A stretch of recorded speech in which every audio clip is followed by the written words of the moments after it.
Ahí estamos grabando. Bien, a ver, la sesión del día de hoy, bueno, trata sobre el tema que aparece allí. Vamos a tratar de clarificar un poco qué entiende John Rawls por justicia, y en particular por qué es interesante para nosotros como profesionales del área de la salud la noción de justicia, ¿sí? Pero antes de avanzar en eso, vamos a revisar algunas cosas, ¿sí? Lo primero es que la cátedra ya está disponible, ¿sí? Ayer mandé un mensaje, no sé si lo vieron. La cátedra está disponible en un archivo dentro de la sección de apuntes. ¿Sí? Muy bien. Entonces, lo primero es importante que vean su calificación, que vean la cátedra dentro de ese archivo, ¿sí? Que vean que el puntaje corresponda al puntaje final que se entregó y por el cual se calificó, y que vean también la pauta de corrección que se anexó a cada prueba, es decir, todas las pruebas vienen abajito con una pauta que incluye la respuesta esperada o la respuesta aproximada a las preguntas que se planteaban, ¿sí? Menos a los análisis de caso, porque eso dependía de cada uno y de cada una. Tras eso, vea si todo concuerda, ¿okay? Si el puntaje está bien, si la calificación corresponde. También aparece la tabla con el puntaje y la calificación, entonces puede contrastar todo eso, ¿eh? Eso es lo primero. Y lo segundo es que, en particular, para las personas que tuvieron más baja calificación especialmente, todos pueden acceder a la recorrección, pero básicamente yo quiero que comprenda que las personas que tuvieron más baja calificación, ¿sí? Es decir, bajo 4 o incluso 4 y algo, eh, es deseable y esperable que hagan la recorrección de la prueba, ¿sí? ¿En qué consiste la recorrección de la prueba? Simplemente tómela, vea las respuestas que hizo, ¿sí? Y abajo de cada respuesta que entregó, escríbame la respuesta completa, la respuesta que debiese ser, la respuesta que debiese ir, ¿sí? Especialmente en esos puntos sobre Kant y Aristóteles, ¿sí? En general yo sé que cada uno de nosotros tiene circunstancias particulares, pero hay una cierta tendencia en general, eh, yo creo que por los tiempos y las condiciones en las que uno está, cuando va a responder estas preguntas, de recurrir primero a Internet y no a los apuntes, ¿sí? Entonces hay muchas respuestas por allí que básicamente toman fuentes para responder las preguntas solicitadas desde Internet, y en general son demasiado amplias, demasiado vagas, o incluso incorporan cosas que nosotros nunca vimos, ¿sí? Entonces, la idea es que las personas que no les fue tan bien puedan mejorar esa calificación con un máximo de 6 décimas adicionales, ¿sí? 6 décimas de la calificación final, y el plazo de entrega de esa corrección o recorrección es hasta este domingo a mi correo, ¿sí? Al correo que sale ahí, mario.silva.casa@gmail.com. ¿Se entendió eso?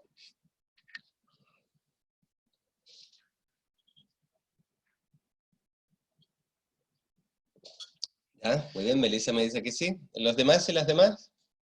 ¿Sí? Ok, entonces transmítele también por favor a los demás compañeros y compañeras que quizás no están hoy día, y porque veo que somos 20 más o menos, esa opción, ¿ya? Que es muy importante, ¿sí? Especialmente para el proceso en general, porque tras esta primera etapa de evaluaciones, eh, muchas gracias Gabriela, me da la impresión que naturalmente hay otras situaciones que afectan el proceso, por decirlo así, de aprendizaje de cada uno y de cada una, ¿sí? Yo sé que todos estamos probablemente en situaciones en las casas o en los lugares donde habitamos más o menos complejas, ¿sí? Con más o menos tiempo, y además teniendo que barajar nuestros propios trabajos, ¿sí? Entonces sé que en la mayoría de los casos las posibles bajas calificaciones no se deben a otra cosa más que falta de tiempo o falta de condiciones para trabajar, ¿sí? Entonces, en eso mismo quería preguntarles, ¿cómo sienten el proceso hasta ahora? ¿Cómo sienten el proceso en general de sus evaluaciones, de los otros cursos? No se preocupe, Denise, ¿sí? Yo creo que es parte de lo que tenemos que hacer, ¿sí? Por eso ayúdenme a comprender un poco cuál es su contexto actual, estas semanas, lo que han llevado hasta ahora, ¿sí? ¿Cómo va ese proceso?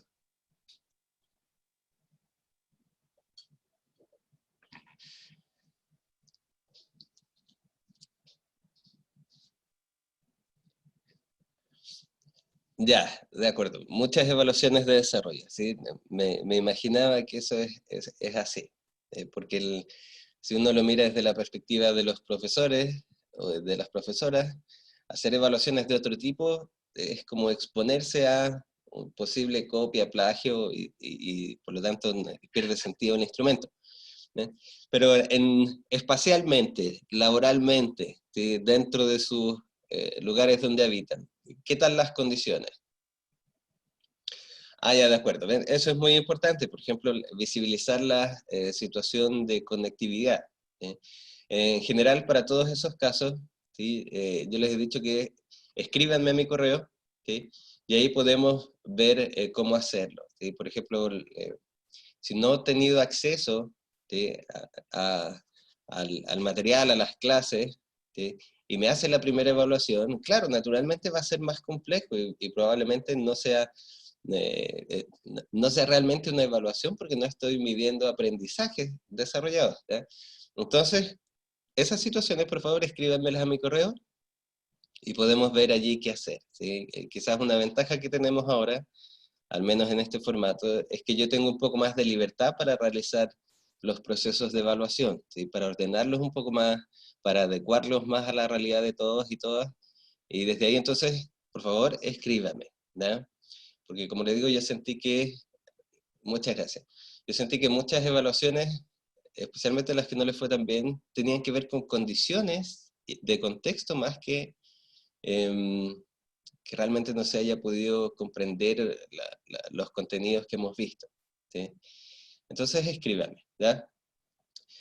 Bien, tenemos entonces esta recorrección de la cátedra, ¿sí? Tenemos también la posibilidad que usted me escriba a mi correo de manera privada, ¿sí? Contándome cualquier situación o eventualidad que pueda afectar su proceso, y allí podemos acordar o mirar cómo estamos haciendo las evaluaciones. Y lo otro también es que voy a tratar de reducir un poco la carga, ¿sí? Es decir, nosotros somos... Matías, en rigor, todos pueden acceder a la recorrección, ¿sí? Todos y todas, ¿sí? Pero allí yo trato que sea un poquito, no caer en la avaricia, ¿sí? Es decir, si me saqué un 6, ya, pucha, está bien, puede subir más décimas, está bien, ¿sí? Pero también recuerde que al final es un esfuerzo que también uno hace de recorrección, de tiempo, de dedicación, ¿eh? Entonces, no caigamos en la avaricia, pero todos pueden y todas pueden acceder a esa recorrección, ¿ya? El foco sí es, ojalá, las personas que no les fue tan bien, ¿ya? Entonces, como les decía, a ver, la idea es reducir un poquito la carga, creo yo, ¿sí? Nos queda más o menos un mes y algo de clase. Entonces vamos a tratar de focalizar mucho más el proceso, ¿ya? Hacerlo un poco más acotado. Además, tenemos que, aquí están, las evaluaciones que nos quedan pendientes son más o menos estas y más o menos este es el proceso que vamos a seguir. A ver. De los talleres, formalmente, no vamos a hacer más del tipo que llevábamos haciendo hasta ahora, ¿sí? Y por lo tanto, los talleres 1, 2, 3 y 4 deben ser enviados, corregidos, ¿sí? Idealmente hasta este domingo, ¿sí? O sea, hasta el domingo 31, ¿sí? Que es este domingo, sí, efectivamente, ¿ya? Hasta allí, si yo les digo eso, ¿está bien?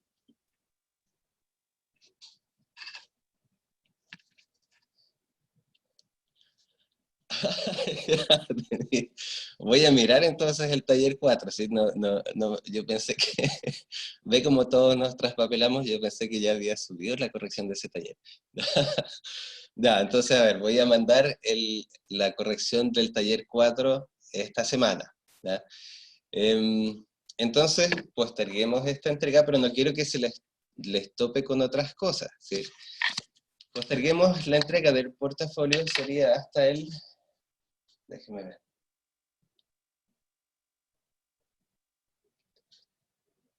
hasta podría ser el domingo 7, domingo 7 de junio. ¿Sí? Matías, lo de los talleres, ok. Básicamente, lo que estoy tratando de decir es que tenemos 4 talleres realizados, ¿sí? Donde teníamos la dinámica de clase, y luego de la clase, un taller con una actividad que tenían normalmente una semana para entregarlo, ¿no es cierto? Así era hasta ahora, ¿sí? Entonces, lo que ahora yo estoy tratando de plantearles es que cerremos un poco la dinámica de los talleres de esa forma, ¿sí? Porque además tenemos que pasar a otra cosa, que es el análisis de una encuesta, ¿sí? Entonces, primero cerremos lo de los talleres. La entrega entonces sería el domingo 7 de junio, ¿sí? No el 31, el domingo 7 de junio, entendiendo que allí ustedes me van a entregar esos 4 talleres juntos en un solo archivo, ya corregidos, ya mirados, ¿sí? Recuerde que las correcciones del 1, 2 y 3 están hace rato ya en la plataforma, y eso es una nota, esa es la nota que equivale al ejercicio 1. ¿Hasta allí se comprende? Ya, muy bien. Entonces, con eso vamos a cerrar esa nota de ejercicio 1. La cátedra 1 ya la dimos también, y ustedes tienen plazo hasta este domingo para enviarme la corrección si así lo desean, ¿ya? La cátedra 2 está fijada para el 15 de junio. Esa cátedra 2, en rigor, va a ser un poquito más concreta que lo que hasta ahora hemos hecho, ¿sí? en la primera evaluación. Y ahí estoy tratando de encontrar el modo para que sea más manejable y más, un poquito menos teórica de lo que hasta ahora hicimos en los talleres y en la cátedra 1. ¿no? En esa evaluación del 15 de junio, los contenidos que vamos a ver también son un poco más prácticos. Van a entrar contenidos relacionados con la encuesta y lo que nos queda de contenidos formales, que es lo que vamos a ver hoy día. ¿sí? Entonces, a ver, el ejercicio 2 y 3, que aparece en la plataforma, va a corresponder, como dice allí, al análisis de la encuesta. En rigor, como les había comentado al comienzo del semestre, este ramo incluía una encuesta en terreno. ¿sí? Esa encuesta en terreno, naturalmente, no se va a hacer en terreno. ¿sí? Estamos ahí barajando las posibilidades de que se haga en línea y que ustedes la apliquen en línea a otras personas. Pueden ser otros estudiantes, pueden ser algún miembro del espacio social que conozcan. Eso se los voy a clarificar cuando tenga un poco más de claridad al respecto. Pero al menos vamos a hacer un análisis de esa encuesta. ¿sí? Vamos a mirar las preguntas y vamos a ver qué preguntas son pertinentes, cuáles se podrían modificar, cuáles de alguna manera resultan poco apropiadas en este contexto. Es decir, vamos a tratar de mirar esa encuesta de una manera ética. ¿sí? Una de las cosas, Gabriela, efectivamente que la escuela no quería era hacerla hacia como en los familiares, ¿sí? Pero eso es lo que también estábamos discutiendo, en general algunos profes, porque la encuesta tiene que poder aplicarse, ¿sí? Sin riesgo, sin tampoco que se transforme en una sobreexigencia, ¿sí? Entonces allí vamos a tratar de hacerlo mucho más manejable. Porque el método de desarrollo nos tiene mucho tiempo frente al computador y claro, ¿sí? Por eso, la idea es aplicar la encuesta, porque eso también lo van a ocupar en otros espacios, pero para nosotros en rigor lo que nos importa es mirar la encuesta, ¿sí? Mirarla éticamente, mirarla si tiene sentido o no, qué preguntas tienen sentido o no, ¿sí? Claro. Claro, se puede hablar con el vecino a través de la reja, pero la aplicación va a ser en línea, ¿sí? Eso va a ser de esa forma. No por aplicar una encuesta nos vamos a poner en riesgo en periodos de cuarentena, ¿sí? No tiene ningún sentido eso. ¿no? Entonces, la calificación que corresponde al ejercicio 2 y 3 va a ser simplemente entonces reflexionar esta encuesta, responder ciertas preguntas de una pauta que yo les voy a dar, y va a ser del tipo trabajo. ¿sí? con el tiempo suficiente para que la puedan resolver, ¿sí? Allí no tenemos mucho apuro, ¿sí? Efectivamente, con los mismos grupos de talleres no hay problema. Si también desean cambiarlo, tampoco tengo problema. Allí recuerden siempre, lo importante es que la forma del trabajo sea cómoda para ustedes, ¿sí? Si se sienten cómodos con su grupo de taller, muy bien, manténganlo y desarrollen ese trabajo, ¿sí?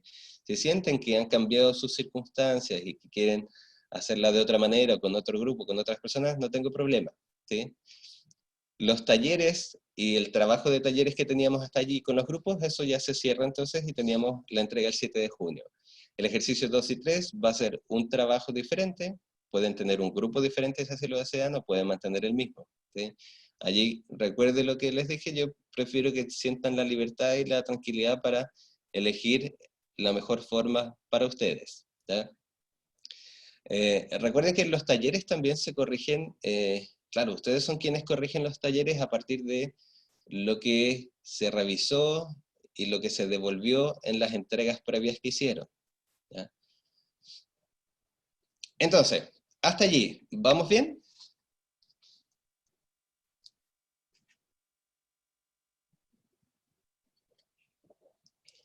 Ok, ¿ya? Y recuerden entonces además lo que les dije al comienzo, si existe cualquier circunstancia puntual que me impida a mí realizar algo de lo que estamos solicitando, usted escríbame por favor, ¿ya? Y ojalá siempre antes que estas fechas y evaluaciones ocurran para que podamos planificar otra forma, ¿sí? Individualmente, ¿ya? Lo importante para nosotros es cumplir con el proceso de aprendizaje, ver lo que tenemos que ver, ¿sí? Pero en el contexto en el que todos y todas estamos, ¿sí? Todos estamos pasando por estas circunstancias, ¿ya? Entonces, eh, vuelvo a enfatizarle, nadie puede reprobar este ramo por no haber tenido las circunstancias que le hayan permitido hacerlo de mejor forma. ¿Me explico? Entonces, visibilíceme siempre sus condiciones, porque eso es lo que más nos afecta ahora. Yo no los tengo frente a frente y quizás en una sala de clase usted se acercaría y me contaría qué pasa, ¿sí? Acá no tenemos esa posibilidad, pero escríbame, ¿sí? Para saber en qué estamos, ¿ya? Bien, entonces por lo mismo, hoy día no tenemos taller, ¿sí? La idea es que ya aproveche estos ratos que le he dado, ¿sí? Esta semana, la semana anterior también, para corregir sus talleres y tener listo su portafolio, ¿sí? Es cierto que me falta corregir el taller 4, se los voy a subir probablemente hoy día, si no mañana, y con eso ya estaríamos listos y listas para esa entrega, ¿ya? También usted vaya ocupándose en sacar todos estos procesos para liberar nuestras semanas de trabajo. ¿Bien? Bien, vamos entonces a lo que nos corresponde ahora de contenido, ¿sí? Quizás, como les decía, este es uno de los últimos contenidos formales que veremos, ¿sí? Después se vuelve todo mucho más práctico, más manejable quizás también. Y lo que vamos a discutir hoy día en particular es la noción de justicia, ¿sí? La noción de justicia desde un autor que se llama John Rawls, ¿sí? Y cómo esa noción de justicia de alguna manera se puede aplicar a los espacios de salud. Para visualizar esa noción y entenderla un poquito y ver en qué se aplica, cómo se aplica, pensemos la siguiente situación, ¿sí? Pensemos por un instante que usted está categorizando pacientes en un triage, ¿sí? ¿Saben lo que es el triage? Sí, Muy bien, ¿sí? El triage es básicamente ese proceso donde a partir de ciertos criterios se asigna mayor o menor gravedad y por lo tanto se asigna la premura o el orden en el que un paciente va a ser atendido, ¿sí? Entonces, como dice ahí, triage es una palabra francesa que significa clasificar, seleccionar o elegir, ¿eh? En el espacio de la salud y especialmente hoy en día también se ve cómo, dadas las condiciones que tenemos, en muchos casos y constantemente, nosotros tenemos que clasificar, seleccionar y elegir a quién atender, ¿sí? Esta última semana le han puesto harto énfasis en esa idea de la última cama, ¿sí? ¿Ha escuchado esa frase? Que básicamente refiere a un problema teórico o hipotético, que es que si en algún momento las camas, por ejemplo, de atención de urgencia, se saturan, quedando la última cama liberada, nosotros vamos a tener que vernos en la obligación de elegir quién va a acceder a esa cama. Por lo tanto, yo voy a estar eligiendo en la práctica quién va a tener posibilidades de mejorarse y quiénes no. ¿Sí? Y en este contexto significa que yo voy a elegir quiénes van a vivir y quiénes no. ¿Sí? Ese es el problema de la última cama. ¿Sí? Entonces, esta clasificación del triage permite hacer una selección constante de quiénes y cómo vamos a atender a los pacientes. ¿Sí? Así se ha denominado también el proceso con el que se selecciona a las personas a partir de su necesidad de recibir tratamiento médico inmediato cuando los recursos disponibles son limitados. Y como usted bien entenderá, en nuestro espacio, estos recursos siempre son limitados. No, no tenemos recursos en el área de la salud que sean ilimitados. En esta situación, entonces, llega un paciente desconocido a ser atendido. Además llega su hijo o su hija. Y además llega él o la presidente. ¿Sí? Si usted tiene estos tres pacientes, ¿sí? Un paciente desconocido, su hijo o su hija, y el presidente o la presidente, ¿a quién va a establecer como prioridad para atender? Dígame usted. Ya, de acuerdo, el más grave. ¿Sí? Eso dice Denise. Los demás y las demás en esa situación. Recuerde que es su hijo o su hija.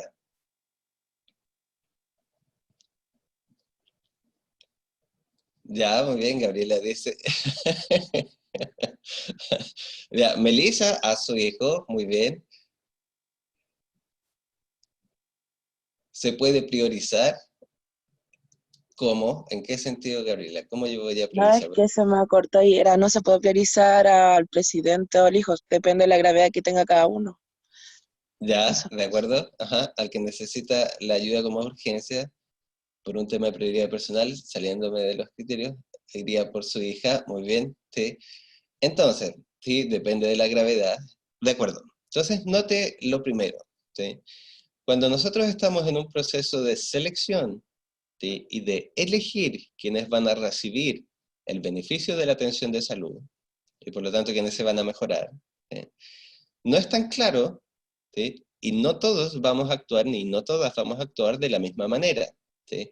Por ejemplo, en mi caso personal, yo atendería primero a mi hijo, ¿sí? Sentiría que es lo más natural, sentiría que no puedo hacer otra cosa, ¿sí? Entonces, ahí sí es como entra un poco el problema de la justicia en los procesos de atención de salud, ¿sí? ¿Por qué el más grave, por qué atender al más grave necesariamente va a ser lo más justo? Para su hijo, ¿es más justo que usted no lo atienda primero? O como dice Melissa, el que tenga sobrevida, el que tenga más posibilidades de sobrevida. ¿Sí? Recuerda el dilema este que mencionábamos de la última cama. ¿Sí? Y además recuerde lo dinámico que son los procesos y las patologías. No atender a alguien ahora porque hay otra persona más grave no significa que esa persona que está en la sala de espera de pronto no se vaya a agravar. ¿Sí? De nuevo, pienses si en esa situación fuese su hijo o su hija quien está allí. ¿Sí? Entonces, bueno, así es como entra primero el problema de la justicia. Y si mira nuestras respuestas, para clarificar quién recibe atención y quién no, nosotros ocupamos exactamente un criterio. ¿Sí? Y la pregunta es, o la pregunta que uno puede hacerse es, ¿qué criterio transforma esta situación en una situación realmente justa? ¿Sí? Por ejemplo, alguien puede llegar mucho más agravado al, al espacio de salud donde usted está, porque su trayecto fue más largo, ¿sí? O porque no ha tenido condiciones económicas suficientes para mejorar algo que podría ser mejorable, ¿sí? Pero la otra persona que vive al lado de la institución de salud probablemente llega menos grave, pero no porque su patología sea diferente, sino simplemente porque estaba más cerca. No sé si me explico. La búsqueda de un criterio no es tan simple ni es tan fácil cuando queremos mirar los procesos de salud desde la perspectiva de la justicia. ¿Sí?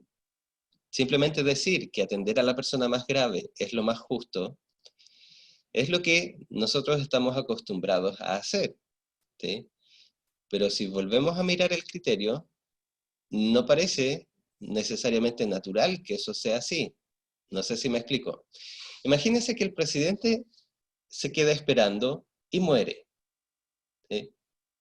Porque justamente en ese momento no era más grave. ¿Sí? ¿Sería justo eso para el país? ¿Para la nación? ¿Para las personas que dependen de esa persona?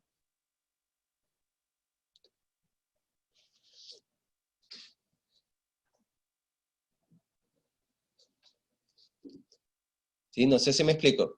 Exactamente, Gabriela, yo sé que para eso existe el triage, ¿sí? Donde uno divide y prioriza la atención bajo lo que consideramos que es la necesidad inmediata o no de esa atención. ¿Sí? Pero allí lo que trato de mostrar es que no hay que olvidar que estamos aplicando un criterio. ¿Sí? Y ese criterio lo ha puesto el personal de salud y no las personas. ¿Sí? Usted como paciente probablemente ha tenido la experiencia de llegar a un servicio de salud y querer atención urgente, necesaria, sentir personalmente que usted, su familia o la persona que acompaña necesita atención inmediata. ¿Sí?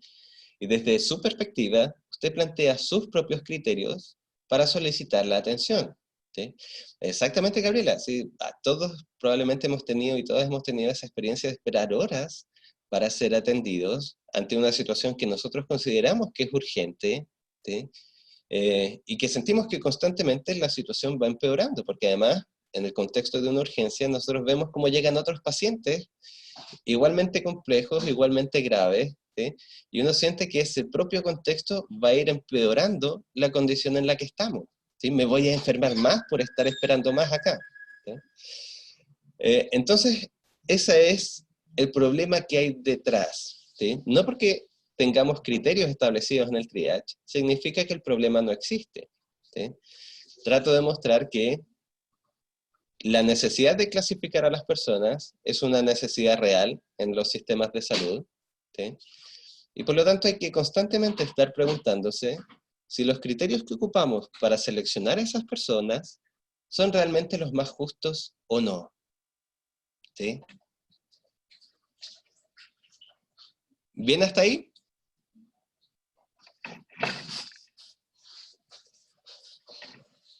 Ok. ¿Sí? Muy bien. Por ejemplo, de hecho, lo que decía Gabriela, ¿sí? Uno puede... ¿Por qué el criterio solo tiene que ser, solo y únicamente tiene que ser la gravedad? Y no se puede además adjuntar a ese criterio el tiempo de espera. ¿Sí? ¿Por qué las 5 horas no pesan en el criterio de selección? Es decir, si constantemente estuviesen llegando pacientes más graves, yo podría pasar un día entero esperando la atención de salud. ¿Se fija? Imagínese, no sé, Dios no lo quiera. Llega un bus accidentado, ¿sí? Con 30 personas. Esas 30 personas van a colapsar el sistema de emergencia. Y por lo tanto usted va a tener que esperar a que todos esos pacientes terminen, se termine con ellos para poder recién allí usted ingresar al espacio de la salud. Exactamente, de acuerdo, porque no estaba en juego la vida, por eso nos hacen esperar. Muy bien, ¿sí? Pero recuerde que los procesos de salud son procesos dinámicos. ¿Sí? Y el esperar no siempre implica que nuestra condición no se va a agravar y en general es difícil que uno lo vuelvan a recategorizar. ¿Sí? Claro, hay más estrés, hay más contaminación, hay más contagio entre los propios pacientes. ¿Sí? Entonces, eso hace que las personas, desde su mirada, sientan que el sistema no es tan justo como debiese ser. ¿Sí? Entonces, la pregunta que se hace un poco John Rawls y que de alguna manera nosotros tenemos que hacernos en el espacio de la salud es ¿qué condiciones debiesen darse para que ese proceso de selección de pacientes, de otorgamiento de la atención, realmente fuese justo? ¿Sí? ¿Qué condiciones deben cumplirse para que el proceso sea justo? ¿Sí? Y recuerde, es importante para nosotros porque nosotros ocupamos criterios para entregar la atención. ¿Sí? Hay un criterio obvio, ¿sí?, que en los servicios de atención es previo a cualquier sistema de categorización del triage. Piensen en un sistema privado. ¿Cuál es el primer filtro y el primer criterio que usted está aplicando para atender a las personas?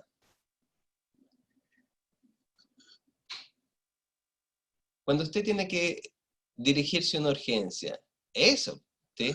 No es inmediatamente el orden de llegada a Gabriela, ¿sí? Ese podría ser el segundo, muy bien. Pero el primero, como dice Matías, es que sea de una ISAPRE. Por ejemplo, si yo soy del sistema privado, ¿sí?, o yo quiero atenderme en el sistema privado, ¿sí?, el primer filtro es el económico, ¿sí? ¿Puedo pagarlo? No puedo pagarlo, ¿sí? ¿Cuál es la clínica o el espacio con el que yo tengo convenio? ¿Sí? Y ese es un filtro que actúa incluso antes del triage. ¿Se fija? Allí ya hay una condición para ser atendido. ¿Sí? Por lo tanto, nuestro sistema, el sistema chileno, al dividir los procesos y el servicio de atención de salud en público y privado, el primer filtro, la primera condición que aplica para ser atendido es si puedo costear un tratamiento privado o no. ¿Sí? Entonces, de partida nos podemos preguntar, ¿es justo eso? ¿Es justa esa distinción?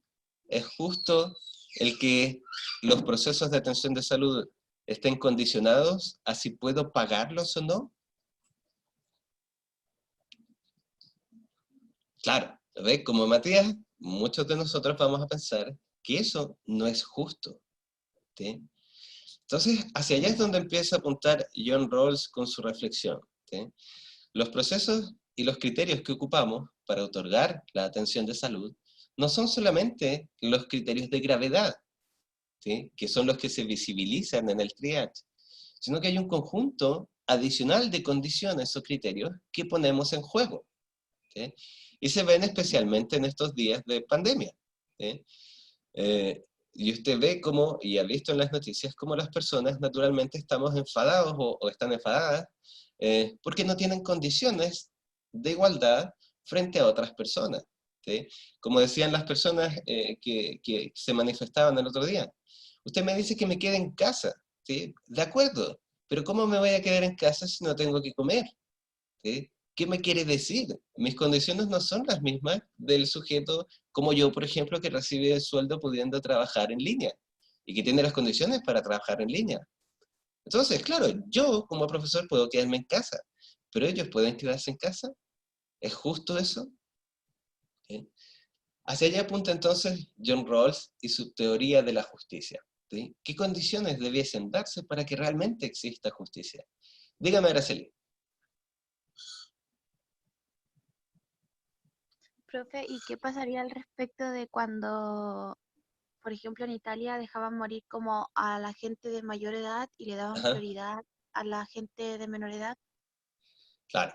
En un momento yo me acuerdo, efectivamente, eso fue lo que se comentaba, porque el sistema de salud había alcanzado un punto crítico, ¿sí?, donde en teoría este dilema de la última cama, ¿sí?, se había hecho más palpable. Es decir, teníamos que priorizar las pocas camas que nos quedaban, ¿sí?, a partir de un criterio que pareciese más justo. ¿Sí? Entonces, desde allí, el criterio formal médico tiende a ser priorizar a las personas que tienen mayor posibilidad de sobrevida. ¿Sí? Y frente a esa necesidad, claro, en teoría se dejaba morir a las personas que tenían menos posibilidades de sobrevida y se favorecía a las personas más jóvenes. ¿Sí? Desde allí entonces uno puede preguntarse si eso es justo. ¿Sí? Si esas condiciones que se dan son justas para todos. ¿Sí? Plantear el criterio de edad como un criterio justo es en sí mismo bastante cuestionable. ¿Sí? Claro. Y la justificación, como dice Matías, es en parte la condición de catástrofe. ¿Sí? Pero justamente de nuevo, eso es lo que Rawls se pregunta. ¿Sí? ¿Existe una manera en que podamos encontrar procesos realmente justos? ¿Sí? ¿Qué condiciones deben darse para que cuando llegue ese momento de elegir quién va a quedarse con la última cama, ¿sí? Efectivamente, no se sienta, como dice Matías, que el más fuerte sobrevive, sino que se den condiciones justas para elegir quién va a sobrevivir, ¿sí? Note que el problema siempre es la elección, pero hay que tratar que esa elección sea justa, ¿sí? Y en general lo que ocurre hasta ahora es que quienes colocan estos criterios de selección normalmente son las personas que están a cargo del gobierno, por ejemplo, o que dirigen los sistemas de la salud, o los propios profesionales de la salud, ¿sí? El médico prioriza en base a los criterios que como médico tiene, ¿sí? Pero, ¿eso es justo? ¿Quiénes debiesen participar de la selección de criterios para elegir quiénes reciben atención y quiénes no? ¿Solo las personas de la salud?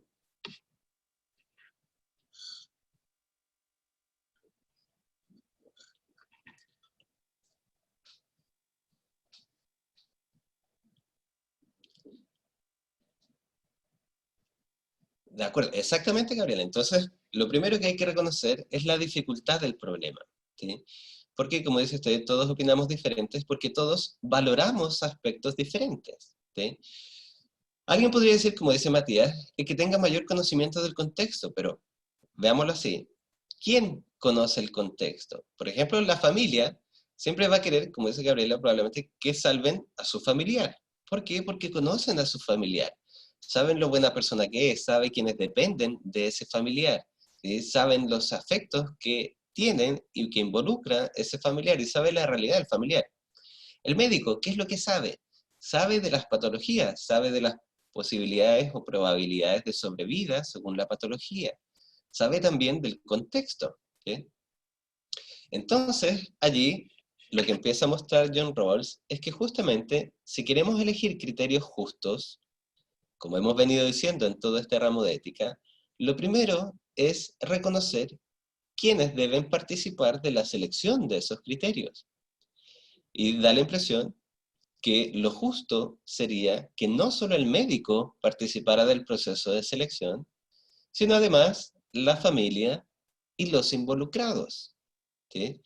No es justo que otros decidan por mí sin conocerme, sin saber mi realidad, sin saber mis condiciones, ¿sí? Y tampoco es justo que solo la familia elija, ¿sí? Porque la familia naturalmente desconoce otros aspectos relevantes, qué otros pacientes hay, cuáles son las probabilidades de sobrevida, etc. Ahí va el médico y un tutor, ¿sí?, que esté con el paciente. Entonces, lo que empezamos a ver es primero que deben incorporarse más personas a este proceso de selección de criterios, ¿sí? De nuevo, lleve esto incluso a la familia, ¿sí? Cuando estamos en un grupo viviendo en una casa, o en un espacio, o en un departamento, o donde sea, cuando se deben tomar decisiones, siempre tiende a parecer más justo una decisión en la que más personas participan. Y tiende a parecer menos justo y más autoritario las decisiones que se toman considerando solo un punto de vista, ¿sí? ¿Recuerda cuando uno era joven o niño y los padres elegían por uno? Uno tendía a considerar que eso era sumamente injusto y autoritario, ¿sí? Que me pasaban por encima, que yo no tenía voz ni voto, ¿sí?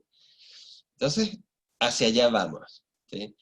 Toda reflexión ética, ¿sí?, como lo plantea también John Rawls, necesariamente, para que las soluciones que alcancemos sean más legítimas, implican la participación de más personas, ¿sí? Entonces, el primer elemento que asume la propuesta de Rawls sobre la justicia es entender primero que la justicia debe verse como imparcialidad, ¿sí? Eso es muy importante, ¿sí? Porque no todas las perspectivas sobre la justicia asumen que lo primero es ser imparcial, especialmente en el área de la salud. ¿Por qué lo digo? Porque en el área de la salud, en general, se tiende a pensar que la solución más justa es la que entrega, como dice Matías por allí quizás, la persona que más sabe del problema de la salud. Y por lo tanto, el médico y el equipo de salud tiende a pensar que la solución más justa es la que ellos entregan y ellas entregan desde su perspectiva como profesionales de la salud. ¿sí? Lo que John Rawls está diciendo acá es que la justicia no tiene que ver con quién sabe más, o qué es lo que sabemos de los demás, sino que tiene que ver con ser imparciales. Apoyado, como dice ahí, en la idea de que solamente a partir de condiciones imparciales se puede obtener resultados imparciales, ¿sí? Volvamos a la situación del comienzo, ¿sí? Estaba el presidente, estaba su hijo y su hija, y estaba un desconocido, ¿sí? ¿Qué podría garantizar, como dice allí, la elección absolutamente imparcial en esta situación? ¿Qué es lo que debiese ocurrir para que yo pueda elegir imparcialmente quién recibe atención de salud y quién no? ¿Me explico? Si al comienzo, por ejemplo, algunos de nosotros dijimos que atenderíamos primero a nuestros hijos, porque son nuestros hijos, ¿sí? Y por lo tanto allí yo ya no estoy siendo imparcial, ¿sí? ¿Qué debiese ocurrir? Gabriel dice entonces que un médico analice los tres casos, ¿ya? ¿A partir de qué? ¿Mirando qué?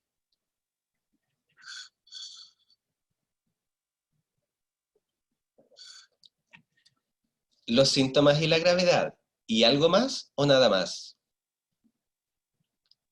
Por ejemplo, ese médico debiese saber que una de esas personas es el presidente, debiese saber que una de esas personas es su hijo o su hija, o solo debiese saber, como dice Gabriela, la situación que los trajo a urgencia y su patología.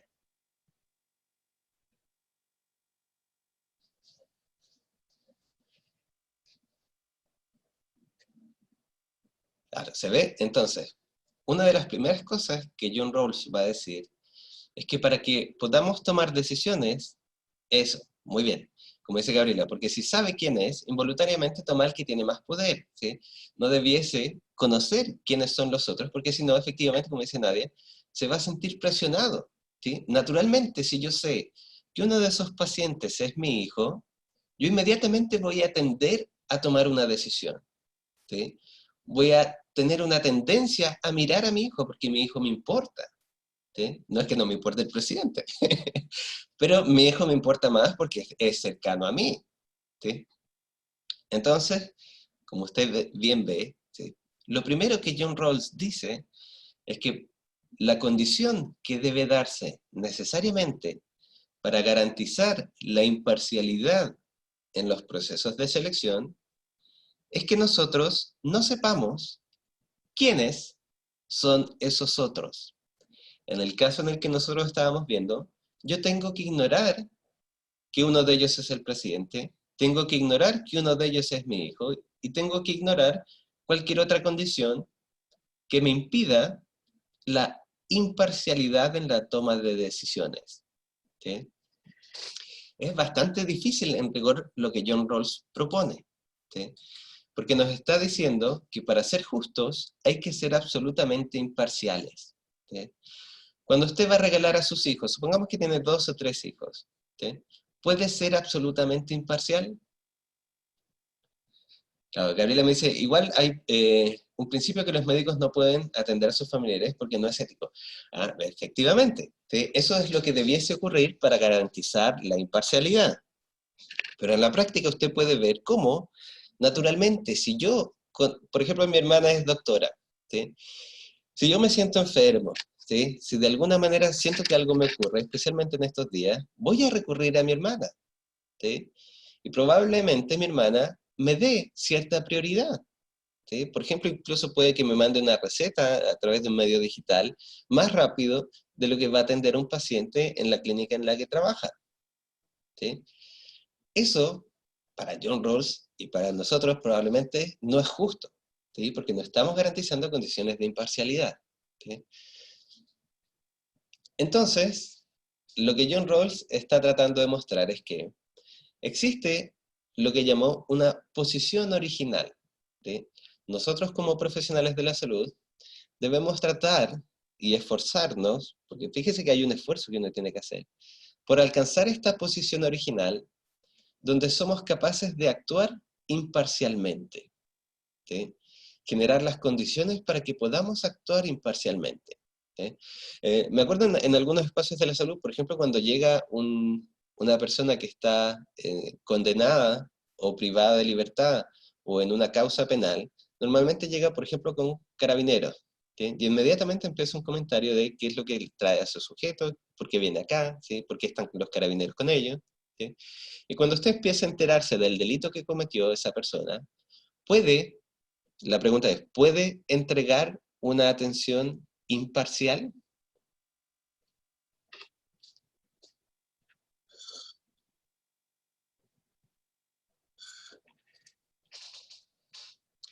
Exactamente, Catalina. Entonces, lo que John Rawls está tratando de mostrar es que si vamos a hacer, por ejemplo, en nuestro caso, un proceso de selección en el ámbito de la salud, ¿sí? Yo debiese mirar solamente aquellos elementos que son los justos y necesarios dentro del espacio de la salud para otorgar esa prioridad en la atención y nada más. ¿Sí? Por ejemplo, en nuestro caso, ¿es importante saber si la persona ha robado o no para hacer la selección? No, ¿ve? Es importante para un profesional de la salud que quiere ordenar el proceso de atención de la salud, saber si esa persona es su hijo o no.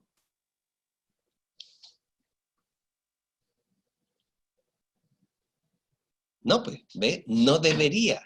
Y eso es lo que John Rawls está tratando de mostrar. Esa es la posición original. La posición original para nosotros como profesionales de la salud sería alcanzar una visión del paciente donde yo solo viese lo necesario para seleccionar el proceso de atención de salud en función del problema de salud que tiene y no de otra cosa. No de lo que ha hecho en la vida, no de quién es, no si es hombre o mujer, no si es delincuente o no, no si es el presidente o mi hijo, ¿sí? Y eso, ese conjunto de condiciones, es la que garantizaría la imparcialidad, ¿sí? Pero fíjese que aquí el énfasis entonces es, ¿cuáles son esas condiciones? ¿Qué condiciones en el espacio de la salud nos permitirían eso? ¿Sí? De partida, pensemos en el triage. ¿Quién hace el triage?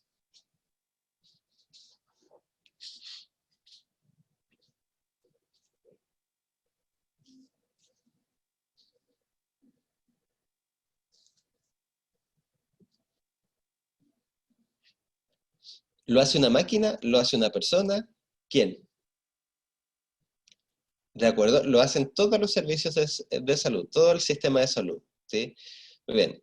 Luego, lo hace una persona, ¿sí? La persona que está de turno en ese momento. ¿Lo hace en base solo a su criterio?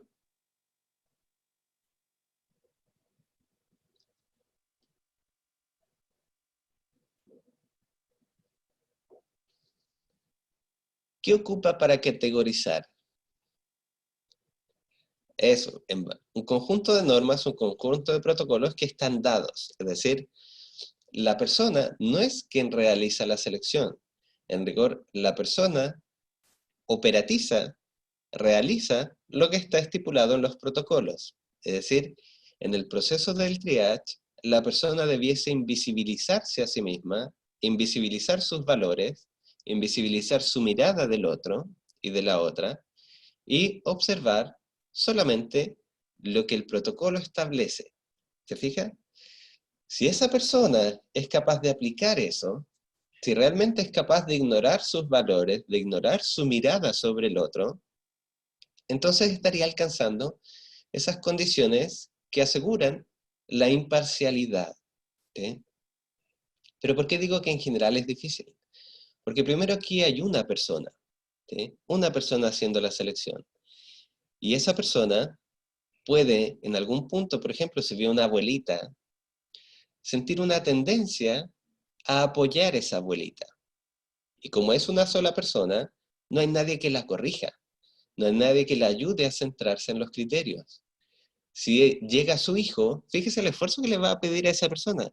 Si llega su hijo o su familiar, usted le está pidiendo que a esa persona, en ese momento, en esas circunstancias, elimine su propia posición valórica y mire neutralmente a ese paciente. ¿Sería más fácil si en vez de ser una persona fuesen dos?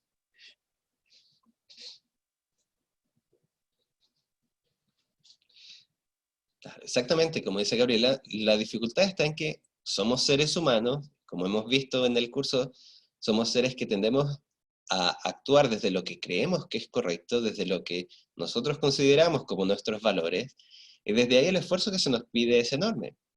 Si fuésemos 2 personas en el triage, el esfuerzo no sería tan grave, ¿sí? No sería tan grande.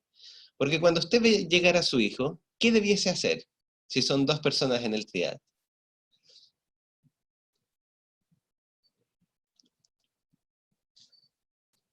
Sí, exactamente, Gabriela. Hacia allá es hacia donde vamos. En general, estas circunstancias no las realiza solamente una persona, sino que son 3 o 4 o debiesen ser más. Y hay que entender por qué, ¿sí? El que sean más personas no es porque queramos acelerar o agilizar el proceso, en parte sí. Tiene que ver también con la posibilidad de actuar imparcialmente. Si viene mi hijo, ¿qué sería lo más imparcial? ¿Que lo atienda yo en la ventanilla del triage? Eso, ¿sí? Como dice Nadia, mi compañera o mi compañero debiese atenderlo, porque mi compañero puede ser más neutral que yo, ¿sí? Entonces, hacia allá es donde estamos llevando la reflexión, ¿sí?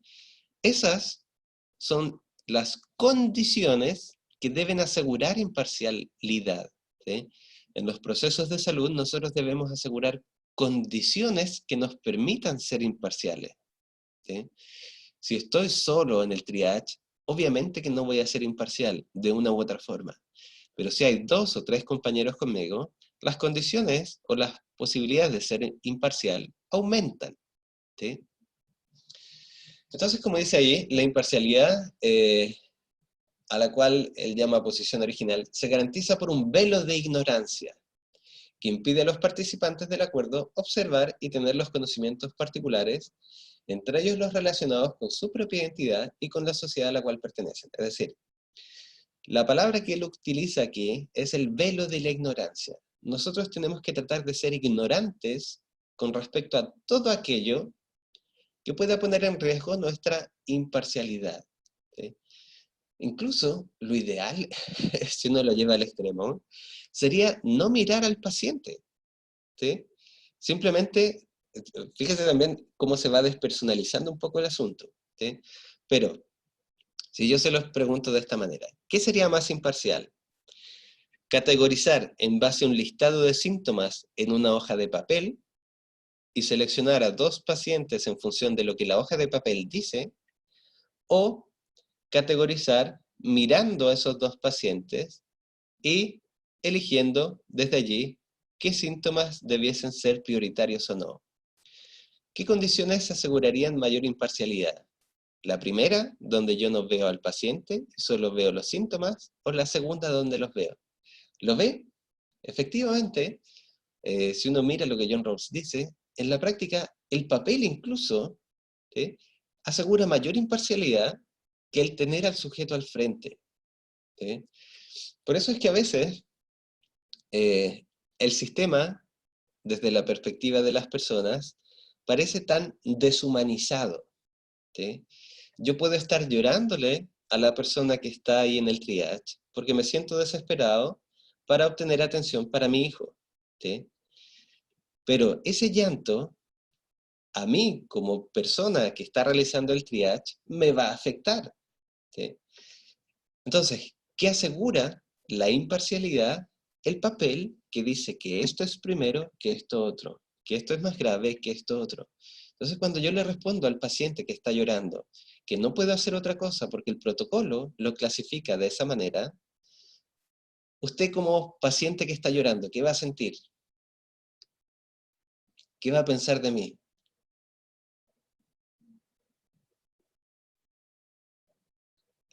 Claro, va a sentir una enorme rabia, ¿sí? Va a sentir una enorme impotencia, va a sentir que yo soy la persona más fría del mundo, ¿sí?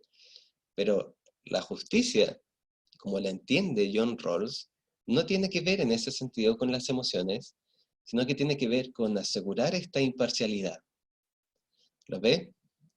Entonces, no importa si el paciente está llorando, no importa si la persona está absolutamente fuera de sí, lo que asegura la imparcialidad es mi ignorancia de todas aquellas condiciones que no sean necesarias para producir la selección. ¿Sí? Entonces, como dice allí, si volvemos al caso, si fuésemos ignorantes de los nombres de las personas, si no los estuviésemos viendo, si solamente viésemos la patología que traen y los síntomas que traen, entonces esas condiciones permitirían, para John Rawls, producir un proceso más justo. ¿Te fijas? ¿Vamos bien hasta ahí?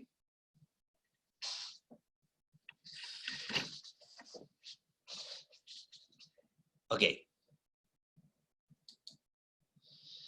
Entonces, aquí simplemente como para complementar un poquito lo que hemos dicho, Rawls lo que en rigor propone no es una teoría ética en general, sino que propone más bien una ética política. ¿Por qué? Porque habla sobre el bien común y la justicia.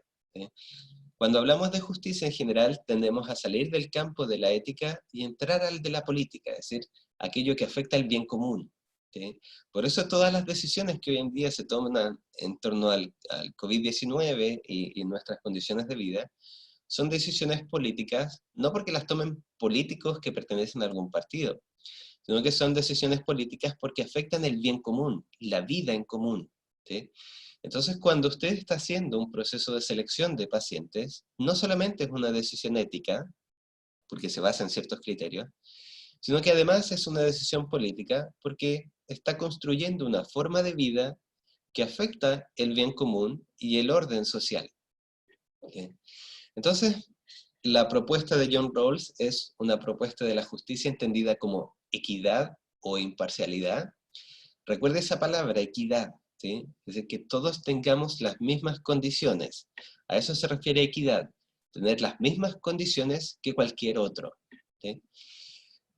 Se trata entonces de encontrar cuáles son esos principios, criterios o reglas que nos permitan tener condiciones de atención imparciales, ¿sí?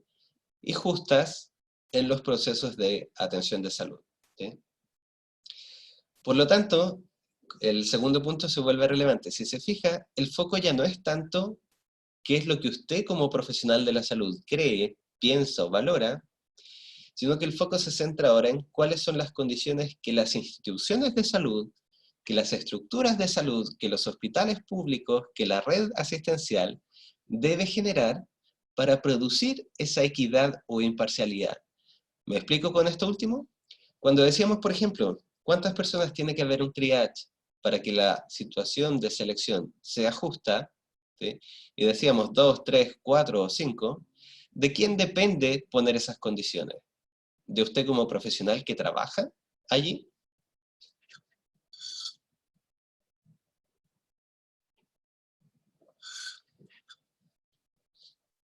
¿De quién depende poner esas condiciones? Exactamente, ¿sí? Como dice Matías y como dice Melissa, de la institución.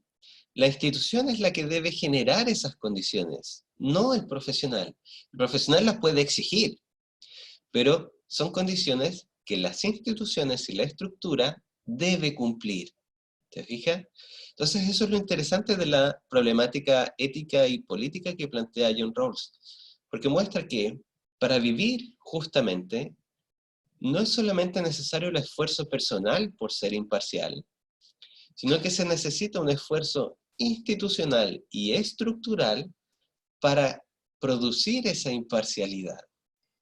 ¿Te fijas? Por eso es que muchas personas alegan y comentan que hoy en día es muy difícil pedir justicia, no porque las personas no quieran ser justas, sino porque la estructura social, como está ordenada y las condiciones en que se produce este ordenamiento, no aseguran imparcialidad. Porque de partida nosotros, como discutíamos recién, podemos pagar o no pagar para la atención de salud. Y el que paga, en teoría, puede acceder a algunos beneficios que no va a encontrar en el sistema público. Puede acceder a una priorización distinta. ¿Sí? El que tiene la posibilidad de contar con un helicóptero, naturalmente va a tener condiciones más favorables que aquel que no. ¿Sí? Y hay regiones donde hay menos hospitales, hay regiones donde hay menos clínicas, hay regiones donde, acuérdense de esta discusión que constantemente aparece hoy en día, el número de test que se pueden hacer por regiones es diferente al que se puede hacer en la región metropolitana. ¿Sí?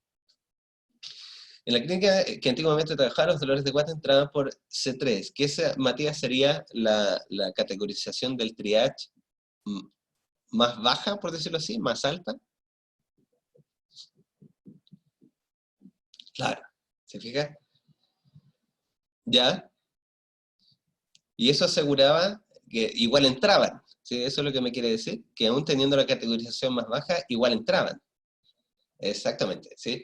¿Se fija? Eso es una condición desigual, ¿sí? Porque si yo voy al sistema público por un dolor de guata, probablemente espere todo un día. No sé, ¿y en qué condiciones voy a estar esperando allí todo el día? ¿Sí? Y vea cómo eso afecta también los espacios laborales, los espacios familiares, los espacios, etc. ¿Sí? No los derivan a un CEFAM como podría pasar en un hospital. Exactamente, ¿se fija? Entonces, el sistema, como muestra Matías, no produce condiciones que permitan la imparcialidad y por lo tanto no produce condiciones que permitan la justicia en los procesos de atención de salud. ¿Sí? Y eso es lo grave para John Rawls y eso es lo grave para nosotros. Porque aunque individualmente queramos hacer todos los esfuerzos por ser éticamente correctos, si no hay condiciones estructurales que lo permitan, esos esfuerzos van a tender a desaparecer, ¿sí? A desvanecerse. ¿Sí? Claro, exactamente. Sí, como dice Gabriela, te dejan esperando y te mandan a la urgencia de un CEFAM porque no es para un hospital. ¿Sí? Entonces, individualmente tenemos que preguntarnos, ¿sí? Nosotros como profesionales de la salud, ¿qué condiciones garantizamos para esta imparcialidad? ¿Sí? ¿Se acuerda que hemos comentado varias veces también el tema de los honorarios y las condiciones que tienen las personas para pagar nuestros honorarios? ¿Sí? No todos pueden costear, por ejemplo, el trabajo de un terapeuta ocupacional, de un kine, de un nutricionista, ¿sí? De una nutricionista, porque no todos se encuentran en las mismas condiciones de reembolso de esas prácticas, ¿sí? Y estamos limitados también por nuestros sistemas de ISAPRE o FONASA. ¿Sí? Entonces, individualmente, ¿qué puedo hacer yo para garantizar estas condiciones? Y luego preguntarse estructuralmente, ¿sí? ¿Qué debiese ocurrir para que yo sea imparcial? Para que yo pueda ejercer mi labor profesional con imparcialidad y por lo tanto con equidad. ¿Sí? En teoría, entonces, John Rawls acepta que todos somos iguales, ¿sí? Al menos todos somos iguales desde esa mirada de la salud, ¿sí? Y que todos deben ser tratados y tratadas de la misma forma. Supone así la caracterización de las personas como participantes en un sistema de prácticas o instituciones cuya base para el reconocimiento de los demás es la reciprocidad. ¿Qué quiere decir eso en palabras simples? Quiere mostrar que las personas, en la medida en que participan de un sistema, deben ser tratados y tratadas como iguales unos y otros. ¿Sí? Por lo tanto, el desconocido, mi hijo, el presidente, todos deben ser tratados como iguales en este sistema. ¿Sí? Y todos debiesen acceder a las mismas posibilidades y a las mismas condiciones para ser atendidos en los procesos de salud. ¿Sí? Como ve, esto es mucha teoría, ¿sí? Porque en la práctica la dificultad no está en reconocer eso, no está en reconocer en que todos debiésemos ser iguales. En la práctica la mayor dificultad está en establecer condiciones que garanticen esa imparcialidad. ¿Sí? Hoy en día lo vemos todos los días y a diario. ¿Sí? ¿Por qué no existen condiciones iguales para todos nosotros? ¿Por qué hay regiones o lugares de las comunas donde se están entregando cajas de alimentos, por ejemplo, y otras no? ¿Sí? ¿Por qué hay personas que pueden volar en un helicóptero a ser atendidas a otras regiones y otras no? ¿Sí? No se preocupe, Catalina, ¿sí? Lo importante si nos conectamos más tarde es después poder revisar las grabaciones. ¿Ya? Entonces, ¿qué es lo que debiésemos poder saber y conocer para tener y construir una posición imparcial? ¿Sí? O que los médicos sean un poco más empáticos o que entiendan un poco más. Exactamente. Y de hecho, incluso uno podría llegar a preguntarse, ¿sí?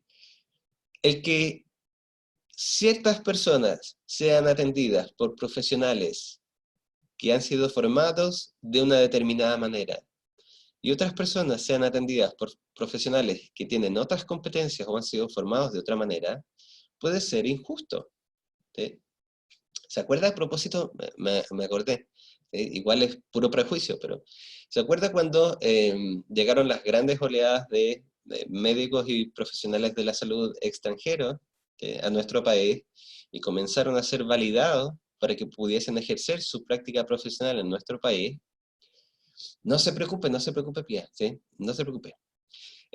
Uno de los grandes problemas que aparecieron desde la perspectiva de las personas es que sentían que ser atendidos por un profesional extranjero era menos equitativo, menos justo y más dañino que ser atendido por un profesional del propio país. ¿Sí?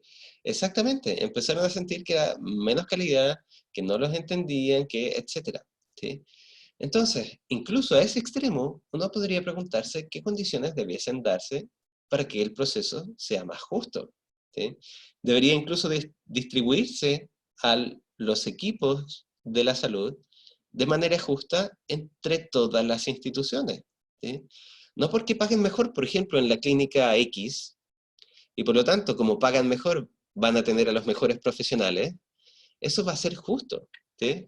Efectivamente, como dice Melissa, esas situaciones pueden ser de menor calidad porque culturalmente también implican ciertas diferencias para las personas. Por ejemplo, si lo llevamos al sur de Chile, frente a las comunidades mapuches, quizás las comunidades sienten que en los procesos de servicio de atención de salud público debiesen existir profesionales también, o personas, o representantes de la salud y de la medicina mapuche, para sentirse integrados, para sentirse valorados.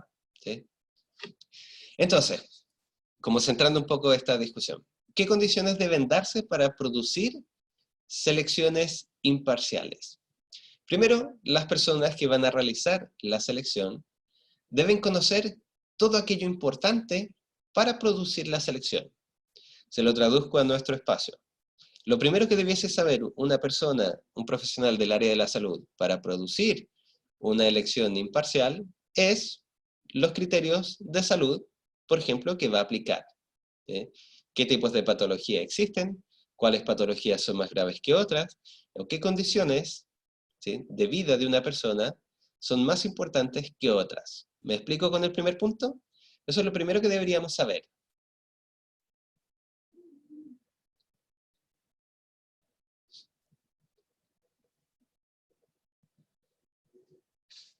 ¿Me explico con eso?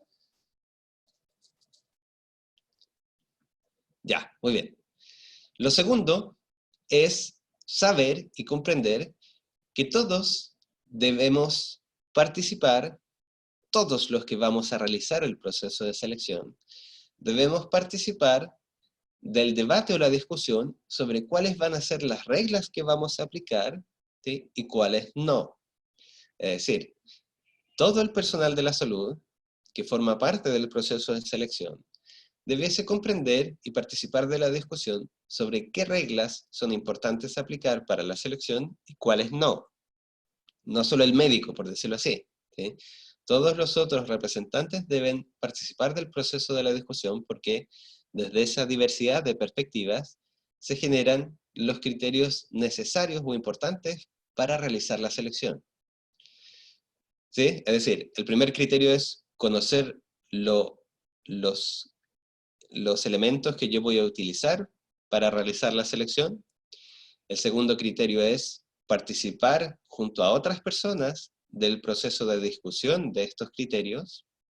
Y el tercero es ser ignorante de todas aquellas otras circunstancias personales o sociales que traen consigo, por ejemplo, los pacientes. ¿Me expliqué?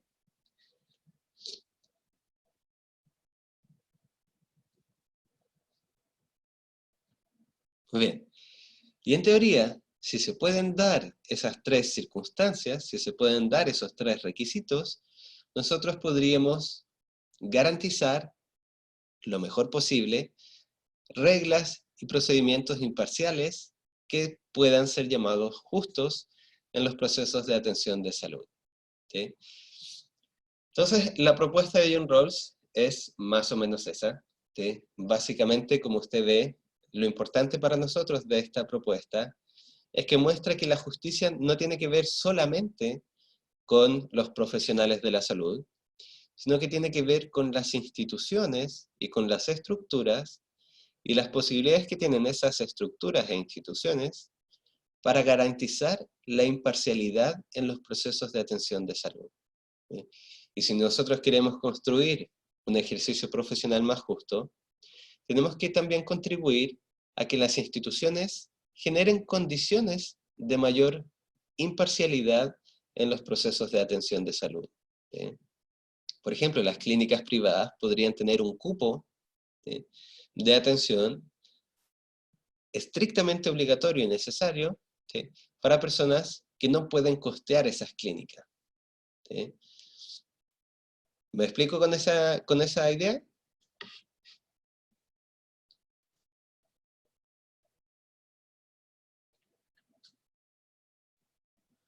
Claro. ¿Sí?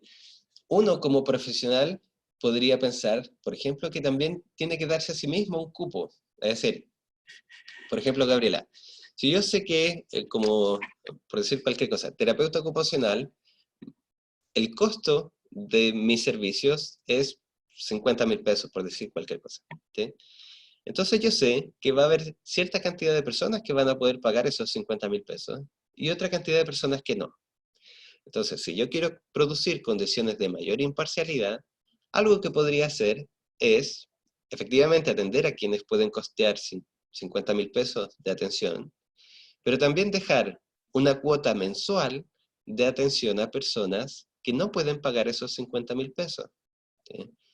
¿Por qué? Porque allí estoy generando condiciones de acceso a mis servicios que no necesariamente están vinculadas a si las personas pueden pagarlas o no. Y desde ahí yo estaría ejerciendo mi profesión de manera un poco más imparcial que si no diese esos cupos. ¿Me explico?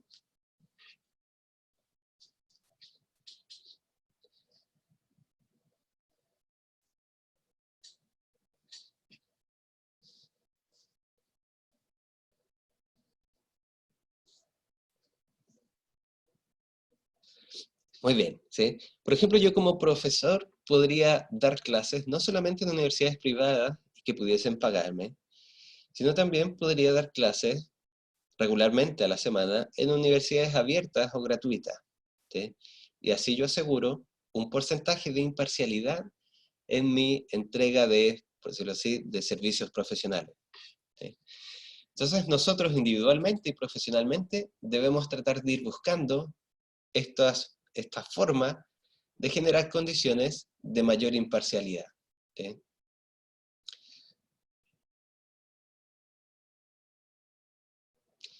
Una de las excepciones, no vamos a discutirla profundamente, ¿sí?, pero solamente quiero que sepan que la discusión puede continuar mucho más. Es que John Rawls, en un momento, pone un pequeño matiz en esta idea de imparcialidad. ¿Sí? Porque si nosotros miramos lo que ocurre socialmente, en rigor hoy en día, no todas las personas, como hemos dicho, tienen las mismas condiciones. ¿Sí? Los hombres y las mujeres no tienen las mismas condiciones en la estructura social. ¿Sí? Las personas que tienen mayores ingresos no tienen las mismas condiciones que las personas que tienen menos ingresos. El ciudadano chileno no tiene las mismas condiciones que tiene actualmente el ciudadano inmigrante. ¿Sí? Las parejas heterosexuales no tienen las mismas condiciones de vida que las parejas homosexuales. ¿Sí? Entonces John Rawls dice, bueno, ¿qué es lo primero que debiésemos hacer para nivelar un poco todo? Para asegurarnos que todos tengan mayores condiciones y mejores condiciones y las mismas condiciones que los demás. ¿Qué debiésemos hacer frente a esta falta de equidad? Debiésemos buscar, como dice Francesca, mayor equidad. Pero buscar mayor equidad implica, al menos en un comienzo, favorecer a ciertas personas por sobre otras. ¿Me explico? Si yo le pregunto ahora, hoy en día, ¿quiénes necesitan mayor ayuda?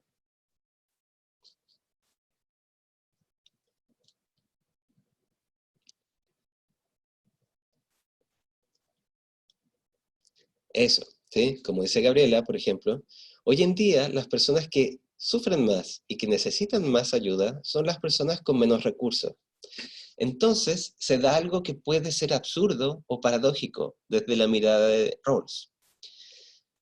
Él reconoce que para producir una situación futura de mayor igualdad y de equidad, lo que yo debo hacer, curiosamente, hoy en día, es actuar de manera no imparcial. Es actuar parcialmente. Es exactamente, Francesca, es nivelar las condiciones y, por lo tanto, favorecer a aquellos que más lo necesitan. Y una vez que yo logre nivelar y que estemos todos iguales, entonces de ahí para adelante actuemos imparcialmente. Pero no puedo pedir imparcialidad si hoy en día hay personas que están bajo otras, con más necesidades que otras. ¿Se fija? Entonces, John Rawls en eso igual es humano y consciente, ¿sí? Para poder acceder a este espacio ideal de imparcialidad, lo primero que hay que hacer es nivelar las condiciones, es favorecer a aquellos que tienen menos, es priorizar a aquellos que tienen menos, es priorizar a aquellos que están en condiciones más desiguales. Y después, una vez que yo los nivelé a todos, entonces muy bien, seamos imparciales y todos con las mismas condiciones. ¿Lo ves? Entonces, no vamos a entrar en esa discusión porque, como usted puede ir dándose cuenta, se vuelve cada vez más complejo el problema, ¿sí?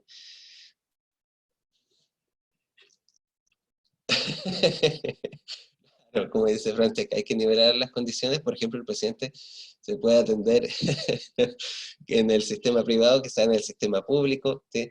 Pero lo ideal sería entonces, para John Rawls, primero, favorecer a aquellos que están en desventaja, a aquellos menos aventajados. Y una vez que generamos una cancha igual, un espacio igual, una nivelación, de allí para adelante entonces seamos imparciales, ¿sí? Entonces, como ve, la obtención de justicia en los espacios de salud, primero es un proceso que implica cambios profesionales y cambios en las condiciones, y que además implica largo tiempo para producirse, ¿sí? Entonces, si llevamos esta discusión hoy en día, claro, se ve por qué las personas están enojadas, por qué están molestas, ¿sí? Pero comprender el camino que se debe transitar para alcanzar esa justicia es igualmente importante, ¿sí? ¿Bien? Entonces, solamente para cerrar, la justicia para John Rawls es entendida como equidad, ¿sí? La equidad pasa por alcanzar condiciones que nos permitan ser imparciales en los procesos de atención de salud, por ejemplo, ¿sí? Pero, curiosamente, para alcanzar esa imparcialidad, primero hay que nivelar las condiciones, nivelar el ejercicio de derechos de las personas, ¿sí? Alcanzar un piso mínimo, y tras alcanzar ese piso mínimo de equidad, podemos pedir imparcialidad en los procesos de salud, ¿sí? Bien, jóvenes, hasta aquí lo vamos a dejar por hoy, ¿ya? ¿Queda claro todo lo que hemos visto hasta ahora? Perdón que me haya extendido un poquito, ¿sí? Pero era necesario, ¿ya? Recuerden entonces, ahora no tenemos taller, ¿sí? Lo importante es que usted ordene los talleres que ya tiene, vaya produciendo el portafolio para entregármelo el 7 de junio, que fue la fecha en la que quedamos. Yo voy a corregir y subir el taller 4 que se me había traspapelado ahí. Y las personas que tuvieron más baja calificación, idealmente, sí, todos pueden acceder a la recorrección, pero especialmente las personas que tienen más baja calificación, deben mirar su cátedra 1, corregir aquello que estaba mal en el mismo documento, en la misma cátedra, y me lo reenvían hasta este domingo, ¿ya? Muy bien. Cualquier Profe, duda o consulta, dígame. es que ya avisé ya sobre la cátedra y voy ¿Ya? a corregirla hasta este domingo. Pero me queda una duda con los talleres. Sí. Este domingo solamente se manda la corrección del 4 y el próximo se entrega el portafolio.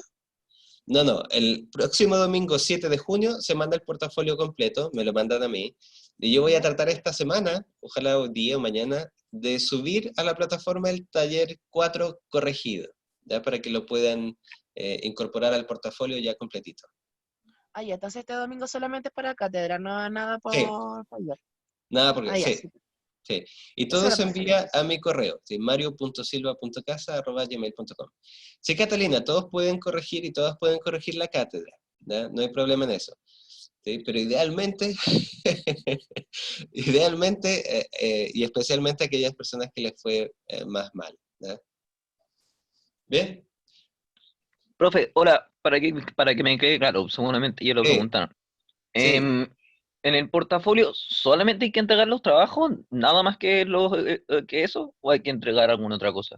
No, no, solamente los talleres 1, 2, 3 y 4, pero completitos y corregidos, ¿ya? Esa es la idea. Entonces yo los miro y todos juntos en un solo documento. Eso es lo único, sí, Gabriel.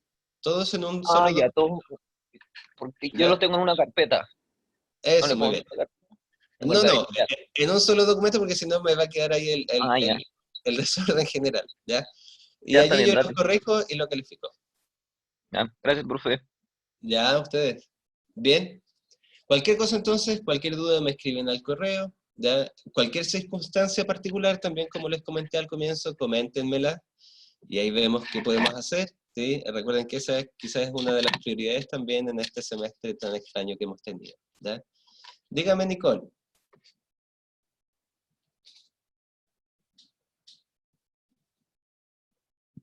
Profe, Sí, hola, disculpe, ¿nos puede dígame. dejar presente a Nicola Alarcón y a Rayén Arellano? Que estamos Sí, no hay juntos. problema, no hay problema. Sí, eso ya lo hice también en la plataforma. Sí, pueden mirarlo allí. Gracias, Ya, profe. muchas gracias, profe. A ustedes, que estén muy bien, cuídense entonces. Sí, cualquier cosa me comentan. ¿Bien?